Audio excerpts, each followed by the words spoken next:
Le ministre du pétrole de l'Arabie saoudite nouvellement nommé ouvre une nouvelle ère pour les marchés du pétrole brut.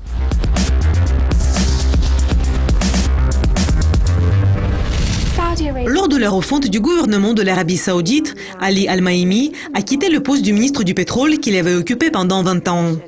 C'est Khalid Al-Falih qui a été nommé ministre du pétrole. En plus de son rôle de ministre du pétrole de l'Arabie saoudite, M. Falih est également président de Saudi Arabian Oil Company. Il travaille au sein du géant pétrolier saoudien Aramco depuis 30 ans. Tous les yeux et les oreilles sont tournés vers les politiques et les stratégies du nouveau ministre des Finances du pays. Les commerçants sont tout à fait conscients de l'influence que M. Falih peut exercer sur l'avenir des marchés du pétrole. M. Falih assure les marchés qu'il va maintenir la politique pétrolière du royaume et va défendre la part de marché du pays. On prévoit un énorme déficit budgétaire pour cette année. Et même une économie connue pour ses richesses ressent la pression d'une chute des prix du pétrole. Le pays a dévoilé des réformes économiques le mois dernier, ayant annoncé des idées de l'élargissement de la participation des femmes au marché du travail. L'Arabie saoudite projette de créer le plus grand fonds de la dette souveraine du monde et de prendre une initiative audacieuse de mettre fin à la dépendance du pays à l'égard du pétrole. Dans une économie basée sur les activités d'exploitation pétrolière, il n'est guère surprenant que les investisseurs n'observent plus cette nouvelle nomination. Le pétrole a constitué 72% des revenus du pays l'année dernière.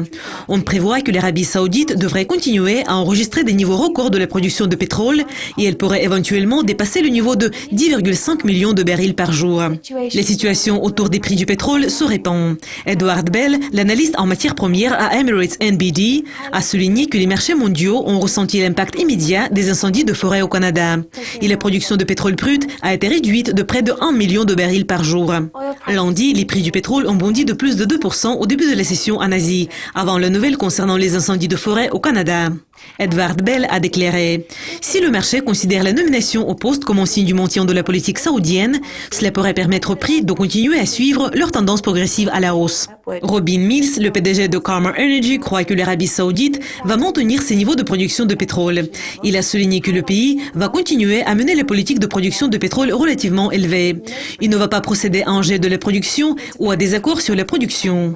Tout dépend de la façon dont les Saoudiens vont poursuivre la politique de la production élevée pendant des périodes prolongées et de leur volonté d'accepter des prix plus bas pour plus longtemps.